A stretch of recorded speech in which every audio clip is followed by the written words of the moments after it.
சிம்ம ராசி அன்பர்களுக்கு விசுவாச வருடம் இந்த தமிழ் புத்தாண்டு சிம்ம ராசி அன்பர்களுக்கு எப்படி இருக்க போகுது, என்னென்ன மாற்றங்கள் கிடைக்க போகுது அப்படின்றத பார்க்கலாம். சிம்ம ராசி அன்பர்கள் நிறைய பேர் பாத்தீங்கன்னா ஒரு அஷ்டம சனி ஆரம்பிச்சிருச்சு, எங்களுக்கு ஏதாவது உயிர் பயம் இருக்கா, உயிர் ஆபத்துகள் இருக்கா அப்படின்ற மாதிரியான நிறைய கேள்விகள் எனக்கு வந்துகிட்டே இருக்கு. நிறைய பேர் கால் பண்ணி கேக்குறாங்க, மேம் நாங்க சிம்ம ராசி, எங்களுக்கு உயிர் சேதம் ஏதாவது இருக்கா அப்படின்ற மாதிரியான கேள்விகள் இருக்கு. அஷ்டம சனி உயிர் சேதத்தை எல்லாம் எதுவும் கொடுக்க மாட்டாரு, நிறைய கடன் தொந்தரவுகளை கொடுப்பார், அவ்வளவுதானே ஒழிய உயிர் சேதத்துக்கோ இங்க அந்த தேவையில்லாத பயத்திற்கோ இங்க இதுவே கிடையாது. அதனால யாரும் கவலைப்படாதீங்க. உங்களுக்கு கடன்கள் அதிகமா இருந்ததுன்னா அந்த கடன்கள் மூலமாக அவமானங்கள் அதிகரிக்கக்கூடிய ஒரு நேரமா தான் இந்த அஷ்டம சனி இருக்கும். இந்த தமிழ் புத்தாண்டுல பாத்தீங்கன்னா உங்களுக்கு விசுவாச வருடத்துல உங்களுடைய ராசி அதிபதியே உச்சமா இருக்கிறார், 9ஆம் இடத்துல உச்சமா இருக்கிறார். அதனால தலைக்கு வரக்கூடிய பிரச்சனை தலைப்பாயோட போவதற்குண்டான ஒரு நேரமா தான் இருக்கும். அதனால எதையும் சமாளிக்கக்கூடிய திறன் இந்த சிம்ம ராசி அன்பர்களிடம் இருக்கு. இந்த சிம்ம ராசி அன்பர்கள் பொதுவாகவே எல்லாத்தையுமே ஆளணும்னு நீங்க நினைச்சிட்டே இருக்கிறீங்க. அதாவது ஒரு வேலைக்கு போறீங்க அப்படின்னா அந்த ஆபீஸே உங்க கண்ட்ரோல்ல தான் இருக்கணும்ன்ற ஒரு எண்ணம் இருக்கும். ஆளுமை திறன் அதிகமா இருக்கிறதுனால ஒரு ஆபீஸ்ல வேலை செய்யறீங்க அப்படின்னா அந்த ஆபீஸே உங்க கண்ட்ரோல்ல தான் இருக்கணும்னு நினைச்சிருப்பீங்க. ஆனா அந்த மாதிரி செய்யறதுனால எல்லாருடைய பகைமையையும் சம்பாதித்து வைத்திருக்கிறீர்கள். அந்த மாதிரியாக இல்லாம எல்லார்கிட்டையும் ஒரு நட்புறவோடு பழகுங்க. அந்த நட்புறவு உங்களுக்கு கஷ்டப்பட்ட காலத்திலயும் ஒரு உதவி செய்யக்கூடிய ஒரு மனப்பான்மைன்றது மற்றவர்களுக்கு வரக்கூடிய ஒரு நேரமா தான் இருக்கும். ஏன்னா இப்போ நமக்கு எப்போதுமே நல்ல நேரமா இருக்காது, நம்மளுக்கு அதிகப்படியான கெட்ட நேரங்கள் தான் அதிகமா இருக்கும். இந்த ஒரு கெட்ட விஷயங்களை ஈஸியா கிரகிச்சிடலாம், ஆனா நல்ல விஷயங்களை நம்ம கிரகிக்கிறதுக்குள்ள நம்மளால நிறைய ஒரு பிரச்சனைகளை சம்பாதிக்க வேண்டியதா இருக்கும். இந்த மாதிரிதான் இந்த சிம்ம ராசி என்பர்கள் நீங்க செய்யக்கூடிய வேலை இடத்துல பாத்தீங்கன்னா எல்லார்கிட்டையும் ரொம்ப பாசத்தோட இருங்க. ஏன்னா உங்களுடைய முகமே பாத்தீங்கன்னா எப்போதுமே ஒரு ரஃப் அண்ட் டஃபா, இவங்க கிட்ட பேசலாமா நம்ம வேண்டாமா அப்படின்றவங்கதான் மத்தவங்க அந்த மாதிரியே தான் எதிர்பார்த்துட்டு இருப்பாங்க.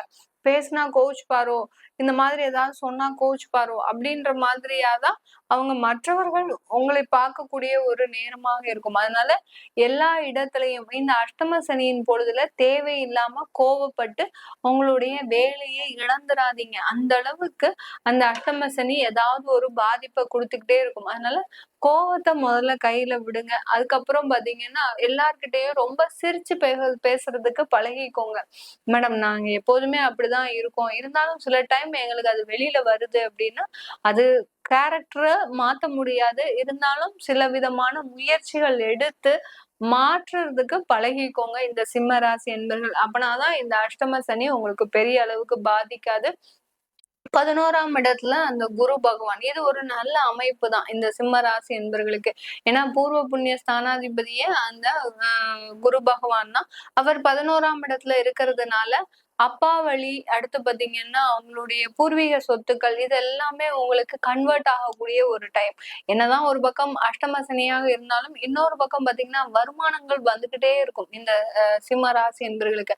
அந்த வருமானத்தை விரயமா ஆக்கக்கூடாது, தேவையில்லாத செலவுகளுக்கு செலவு பண்ணிடுவீங்க. அந்த அளவுக்கு இந்த சிம்ம ராசி என்பர்களுக்கு தேவையில்லாத ஒரு பிரச்சனைகள் உங்க பின்னாடியே துரத்திக்கிட்டே வரும். எப்பவோ யார் கூடயோ பழகுன சில நட்புறவு இப்போ உங்களுக்கு சில பாதிப்பாக மாறுவதற்கு உண்டான ஒரு நேரம்லாம் இருக்கு இந்த சிம்ம ராசி என்பர்கள். அதனால வெளி வட்டாரத்துல பழகக்கூடிய அந்த நண்பர்களோ உறவுகளோ அடுத்து ஒரு நபர்களோ பழகக்கூடிய அந்த நபர்கள் கிட்ட ரொம்ப கேர்ஃபுல்லா இருக்கக்கூடிய ஒரு டைம். ரொம்ப வருஷமா அவங்க கூடயே பழகிருப்பாங்க, திடீர்னு இருந்தாப்புல இந்த காலகட்டம் அவங்க உங்களை ஏமாற்றுவதற்கு உண்டான ஒரு வழியெல்லாம் பண்ண ஆரம்பிச்சிருவாங்க. அதெல்லாம் ரொம்ப கேர்ஃபுல்லா இருக்க வேண்டிய தருணம். இந்த சிம்ம ராசியில இருக்கக்கூடிய அந்த மகம் நட்சத்திர அன்பர்களுக்கு இந்த காலகட்டம் ராகு திசையா இருக்கு அப்படின்னா நல்ல ஒரு வளர்ச்சி இருக்கும். அதுல கொஞ்சம் ஸ்பிரிச்சுவல் அதிகமா வச்சுக்கோங்க. ஸ்பிரிச்சுவல்னா ஆன்மீக வழிபாடுன்றது அதிகமா இருக்கணும். எங்க ஆன்மீகம் இல்லையோ அங்க பாத்தீங்கன்னா குடும்பத்துல டைவர்ஸ் நடந்திருக்கும், குடும்ப உறவுகள் பிரிக்கப்பட்டிருக்கும். அடுத்து பாத்தீங்கன்னா அவங்களுடைய பொருளாதார வளர்ச்சி மிக பின்னடைவு நிலையில தான் இருந்திருக்கும். இதெல்லாம் எந்த இடத்துல வருது அப்படின்னா எங்க தெய்வ வழிபாடு இல்லையோ இந்த இடத்துல இந்த மாதிரியான பிரச்சனைகள் இந்த ராகு திசையில இருக்கும்.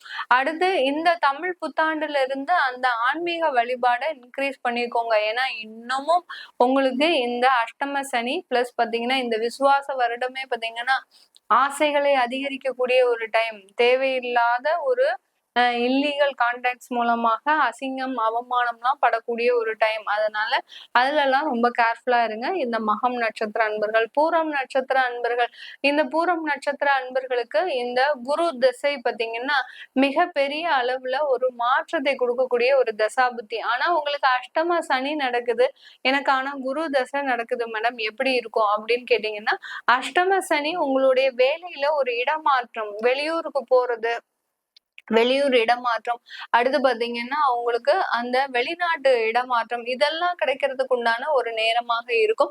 வெளிநாடு எல்லாம் கிடைக்குது அப்படின்னாலே உங்களுக்கு இந்த குரு பயிற்சி ஆன உடனே அதற்குண்டான ஒரு வாய்ப்புகள்லாம் வரும். நிறைய பேர் பூரம் நட்சத்திர அன்பர்கள் இந்த ஐடி டிபார்ட்மெண்ட்ல வேலை பாக்குறீங்க, சாஃப்ட்வேர் இண்டஸ்ட்ரீஸ்ல வேலை பாக்குறீங்க அப்படின்னா கண்டிப்பா உங்களுக்கு அந்த இடமாற்றம் நடக்கும். அரசாங்க துறையில இருக்கிறவங்க, பெரிய பெரிய பேங்கிங்ல, பினான்ஸ்ல, இல்ல இன்கம் டேக்ஸ் ஆபீஸ், இந்த மாதிரியான ஒரு துறையில எல்லாம் இருக்கக்கூடிய அன்பர்களுக்கு, பூரம் நட்சத்திர அன்பர்களுக்கு உங்களுக்கு டிரான்ஸ்ஃபர்ன்றது கண்டிப்பா கிடைக்கும்.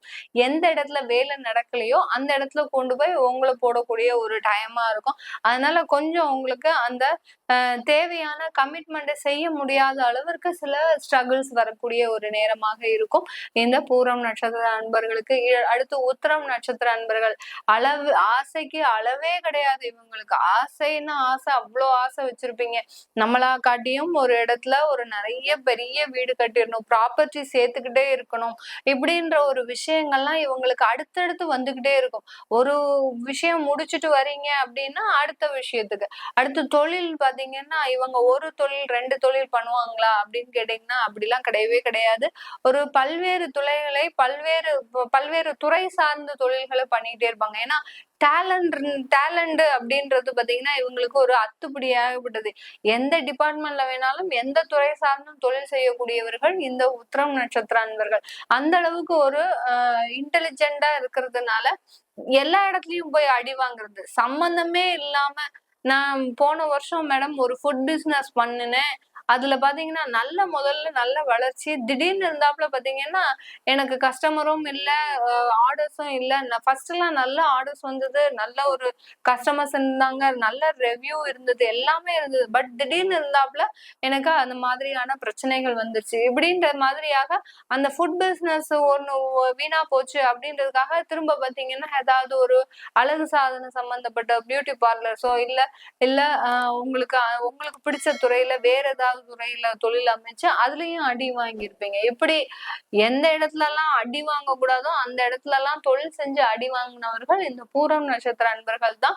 இவர்களுக்கு இந்த தமிழ் புத்தாண்டு ஒரு நல்ல ஒரு மாற்றத்தை தொழில்ல கொடுக்கும். ஆனா ரொம்ப கேர்ஃபுல்லா தான் நீங்க சில விஷயங்களை எடுக்கணும். இன்வெஸ்ட்மெண்ட்ன்றது எந்த நேரத்திலயும் வச்சுக்காதீங்க. இன்வெஸ்ட்மெண்ட் இல்லாம யாராவது தொழில் செய்ய கூப்பிடுறாங்களா, தாராளமா போய் செய்யுங்க. உங்களுடைய உடல் உழைப்பை மாத்திரம் கொடுங்க, வேற எதையும் கொடுக்க வேண்டாம். உத்திரம் நட்சத்திர அன்பர்கள் இந்த அளவிற்கு இந்த சிம்மராசி அன்பர்கள் இந்த தமிழ் புத்தாண்டுல ஒரு டிஃப்ரெண்டா அந்த பலன்களை சந்திக்க போறீங்க. அந்த பலன்களும் பாத்தீங்கன்னா நான் சொன்ன திசா புத்தி ஒரு ரஃபா தான் சொல்லியிருக்கிறேன். உங்களுடைய சுய ஜாதகத்துல எந்த மாதிரியா இருக்கும் அப்படின்றத பார்த்து தெரிஞ்சுக்கோங்க. திருமண தடைகள் எல்லாமே நீங்குமா அப்படின்னு கேட்டீங்கன்னா திருமண தடைகள் நீங்கி கல்யாணம் ஆகுறது கூட வாய்ப்பு இருக்கு. ஆனா அந்த கல்யாணத்துல பெருமளவு உங்களுக்கு அந்த ஒரு திருப்தின்றது இருக்காது. ஏன்னா 7ஆம் வீட்டு அதிபதி 8ஆம் இடத்துல இருக்கும்போது அந்த கலத்திரம் மீது ஏதாவது ஒரு குத்தம் கண்டுபிடிச்சிட்டு இருக்கக்கூடிய ஒரு பேர் வழியா தான் இந்த சிம்ம ராசி என்பர்கள் இருப்பீங்க. அதனால திருமணம் சம்பந்தமான தற்காலிக பிரச்சனைகள் தான் இருக்கே ஒழிய பெரிய அளவுக்கு நிரந்தர பிரச்சனைகள் இந்த சிம்மராசி என்பர்களுக்கு கிடைக்காது.